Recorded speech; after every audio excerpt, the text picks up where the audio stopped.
वर्णन आता है, एक बार भगवान विष्णु और ब्रह्मा जी में युद्ध हुआ।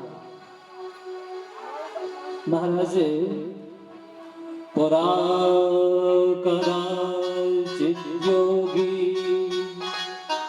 निन्द्रा विष्णुर विषधरासनः सुष्पापर्या भूत्वा स्वानुगैरभिसंवृतः। महाराज भगवान विष्णु और ब्रह्मा बाबा में महायुद्ध हुआ और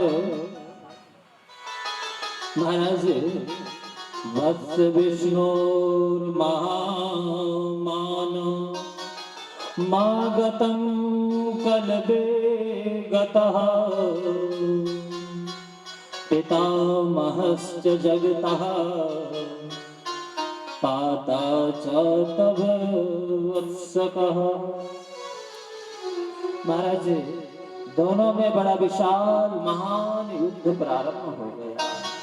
जब ब्रह्मा और विष्णु आमने सामने हो गए और ब्रह्मा बाबा बड़ी बड़ी शक्तियों का प्रहार करने लगे भगवान विष्णु के ऊपर, उधर भगवान विष्णु भी ब्रह्मा बाबा के ऊपर बड़ी बड़ी शक्तियों का प्रहार करने लगे। जब दोनों देवों की महान महान शक्तियां आपस में टकराती हैं तो महाराज ऐसा लगता है मानो प्रलय आ जाएगा। सारे देवता घबरा गए और भोलेनाथ बाबा के पास में गए। कैलाश पर्वत पर जाकर के भोलेनाथ बाबा की स्तुति की, भोलेनाथ बाबा से प्रार्थना की, आहे में वरोना त्वमहं प्रभुरहं प्रभु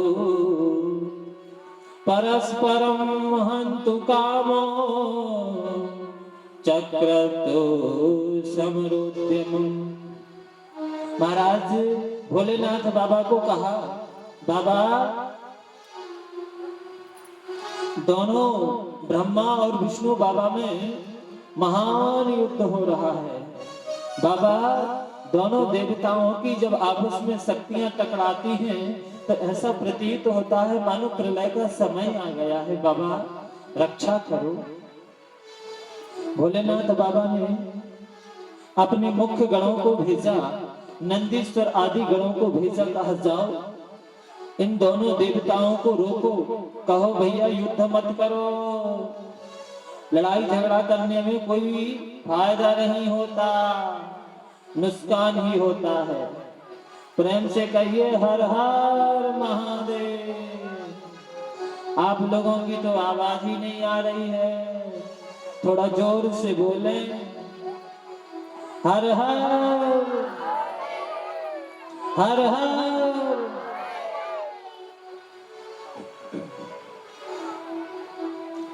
आप लोग काशी बनारस दर्शन करने जाएंगे तो वृंदावन में आप जाएंगे तो वृंदावन में जगह जगह आपको राधे राधे जय श्री कृष्णा सुनाई पड़ेगा। और आप काशी जाएंगे तो काशी में जगह जगह रिक्शा वाले ऑटो वाले भी कहते हैं हर हर महादेव। और महाराज काशी में एक बड़ा सुंदर सा देख हर हर महादेव और दूसरा गुरु।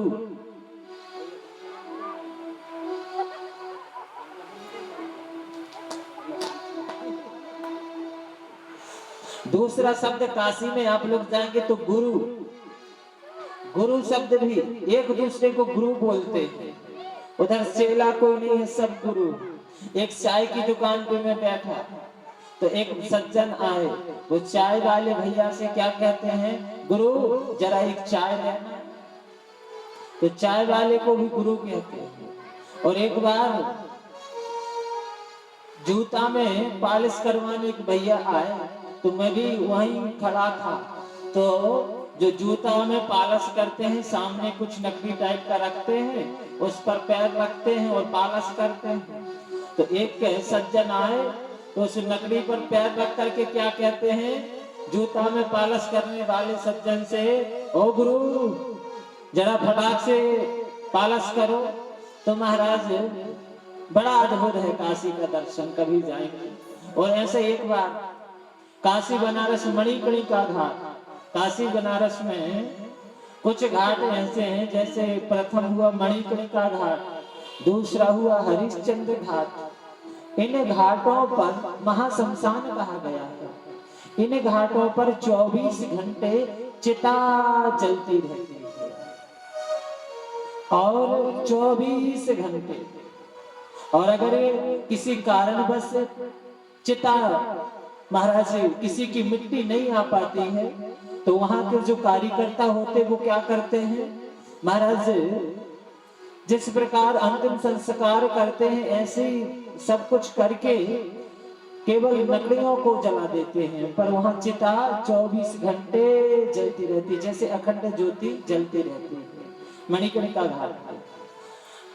अब महाराज और हम लोग तो अगर कहीं सामने से मुर्दा जा रहा है तो बड़ा महाराज वो करते हैं, निकलते नहीं है, सामने नहीं पड़ना चाहिए, निकलते नहीं है।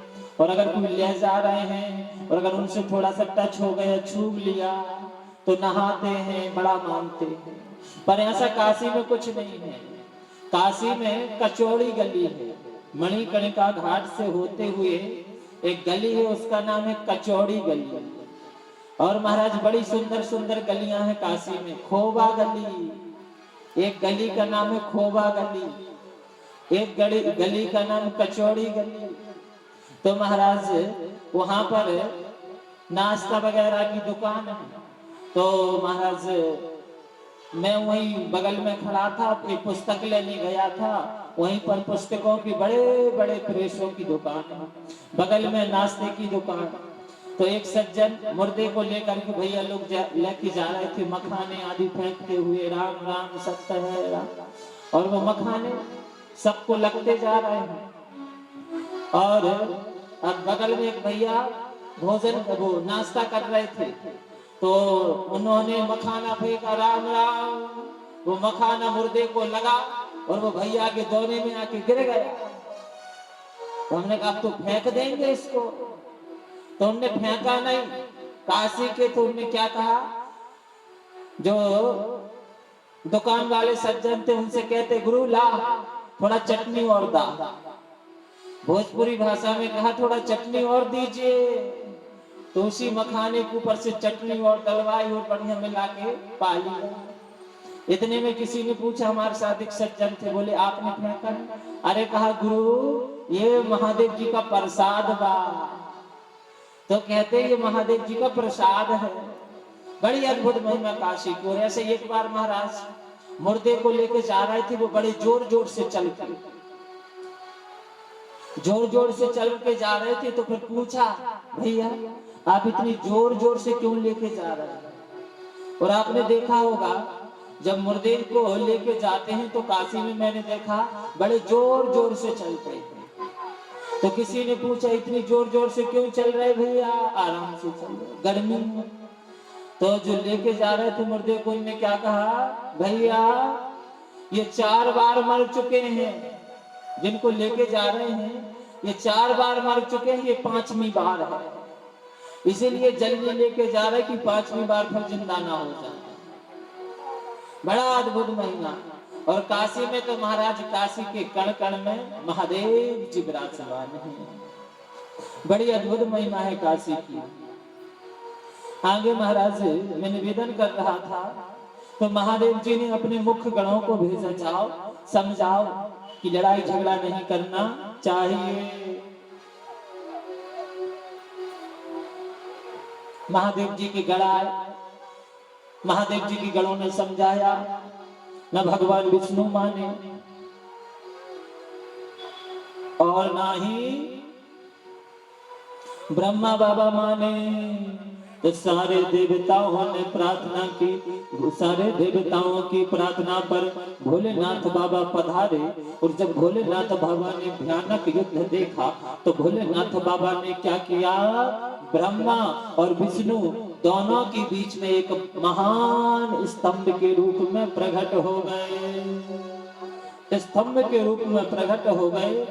और महाराज अब तो सारे देवता ब्रह्मा विष्णु उस स्तंभ को देख करके विचार करने लगे, ये कौन स्तंभ है, कहां से आया है, किसका स्वरूप है, विचार करने लगे। तो ब्रह्मा विष्णु महेश महाराज, भगवान विष्णु ने ब्रह्मा जी से कहा, बाबा चलो युद्ध बाद में करेंगे, पहले ये पता लगाते हैं कि स्तंभ कहां से आया है। तो महाराज ब्रह्मा जी से भगवान विष्णु ने कहा, आप ऊपर की ओर जाओ, मैं नीचे की ओर जा रहा हूँ। ब्रह्मा बाबा ऊपर की ओर गए, भगवान विष्णु नीचे की ओर गए, 12 रूप धारण करके। बोले 12 भगवान की। नीचे की ओर गए, पर भगवान विष्णु ने 7 लोग नीचे हैं लोक, और 7 लोग ऊपर हैं। नीचे के 7 लोकों में भ्रमण किया, पर ये पता नहीं लगा पाए कि स्तंभ कहां से आया है। तो भगवान विष्णु लौट करके आ गए। ऊपर ब्रह्मा जी गए, ब्रह्मा जी को नहीं मालूम चला कि स्तंभ का अंत कहां है, पर ब्रह्मा जी को एक केतकी का पुष्प मिला। भगवान ब्रह्मा जी ने सोचा यही स्तंभ का अंत है। केतकी के पुष्प ने कहा, नहीं नहीं, ये स्तंभ का अंत नहीं है, मैं तो केतकी का पुष्प हूँ। तो ब्रह्मा जी ने कहा, एक काम है, आप वहां भगवान विष्णु से जाके कहना कि मैंने स्तंभ का अंत खोज लिया है। महाराज केतकी के पुष्प ने कहा, ठीक है। केतकी के पुष्प को ब्रह्मा जी लेकर के आए, और केतकी के पुष्प ने भगवान विष्णु के सामने झूठी गवाही दे दी। यहाँ शिव महापुराण की कथा कहती है, भैया झूठी गवाही नहीं देना चाहिए, कभी झूठ नहीं बोलना चाहिए, और ना ही झूठी गवाही देना चाहिए। झूठी गवाही देने से महाराज शिव महापुराण की कथा कहती है ये कार्य नहीं करना चाहिए। पर आजकल तो हम लोग बात बात में झूठ बोलते हैं। पहले का एक जमाना था कि लोग झूठ बोलने में डरते थे, पर आजकल का जमाना है लोग सत्य बोलने में डरते हैं। हाँ जी की ना जी, हाँ जी, हाँ जी बोलना है तो थोड़ा जोर से बोले। और इधर महाराज मैं निवेदन कर रहा था, केतकी के पुष्प ने भगवान विष्णु से आकर के झूठ कहा कि ब्रह्मा जी ने स्तंभ का अंत देख लिया, और झूठ झूठ ही होता है, सत्य सत्य ही होता है। जैसे ही केतकी के पुष्प ने झूठी गवाही दी, सोई जो स्तंभ के रूप में भोलेनाथ बाबा विराजमान थे, भोलेनाथ बाबा प्रकट हो गए। और भोलेनाथ बाबा ने प्रकट होकर के कहा, केतकी के पुष्प को आपने झूठी गवाही दी है, मैं श्राप देता हूं, आज से तुम्हें मेरी पूजा में स्वीकार नहीं किया जाएगा। श्राप दे दिया। और ब्रह्मा जी को भी श्राप दिया, आपने झूठी गवाही दी है, आपने झूठ का सहारा लिया है, मैं श्राप देता हूं, आज से आपकी लोक में पूजा नहीं होती। जिस प्रकार सब देवताओं की पूजा होती है, ऐसी ब्रह्मा बाबा की पूजा नहीं होती। यज्ञों में पूजन होती है, हम लोग कोई यज्ञ अनुष्ठान, शिव महापुराण की कथा होती है या कोई बड़ा अनुष्ठान होता है, उसमें ब्रह्मा बाबा का पूजन होता है, यज्ञों में पूजन होता है। पर ऐसे जैसे अन्य देवताओं की पूजा होती, ऐसी पूजा नहीं होगी। और होगी तो भारत वर्ष में केवल एक ही स्थान होगा, पुष्कर, वहां पर आपका मंदिर होगा। भोलेनाथ बाबा ने श्राप दिया। क्यों? क्योंकि आपने झूठ बोला।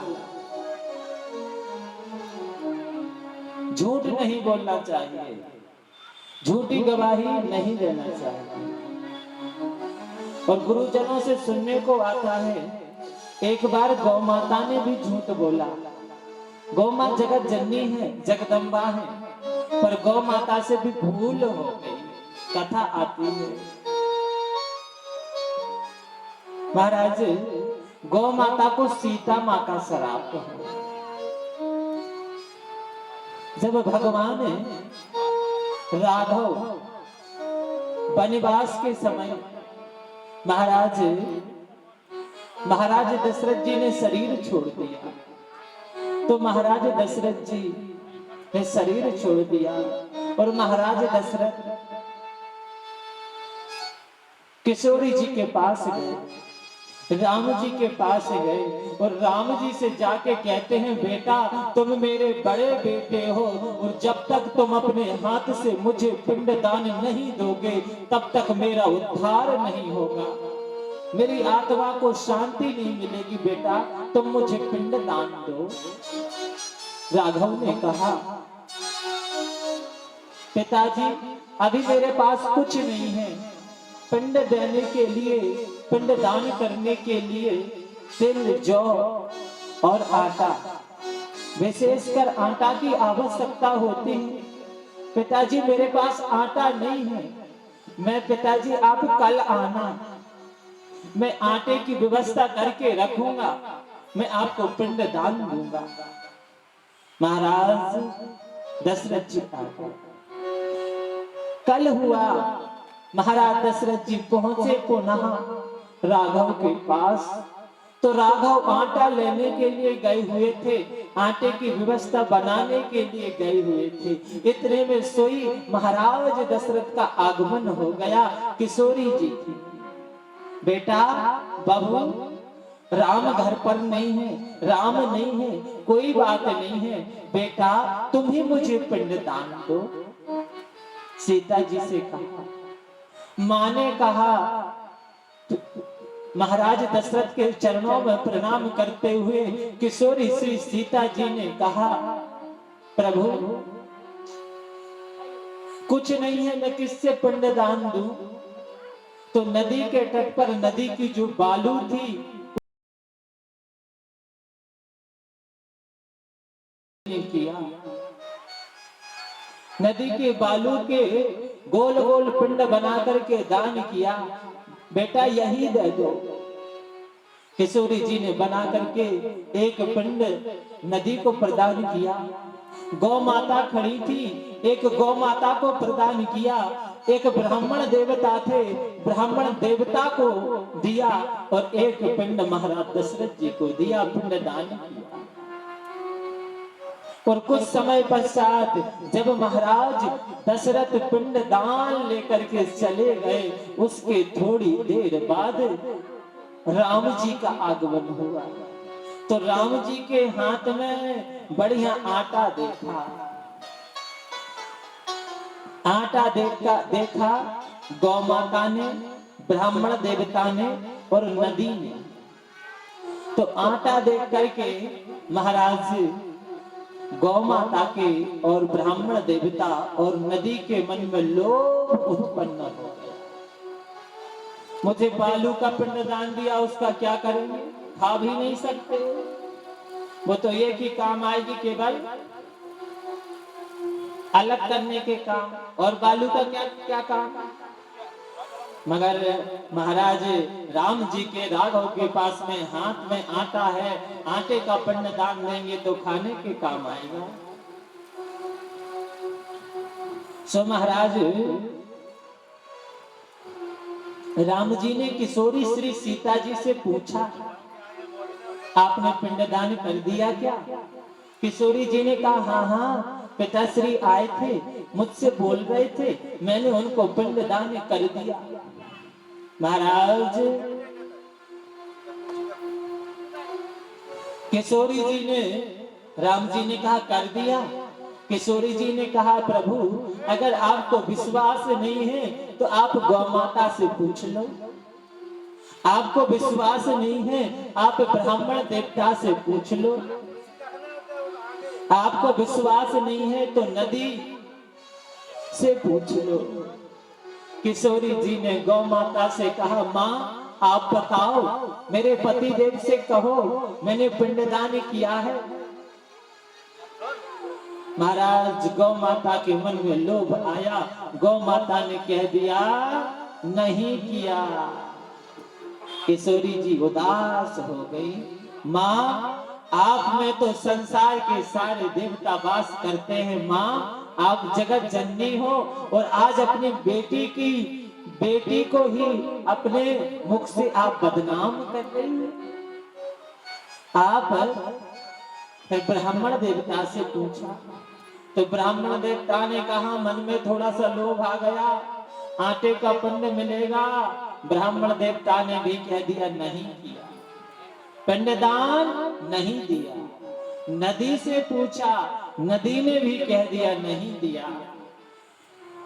राघव के सामने, अब राघव तो सब जानते हैं, पर कुछ समय के लिए किशोरी जी को नीचा देखना पड़ा।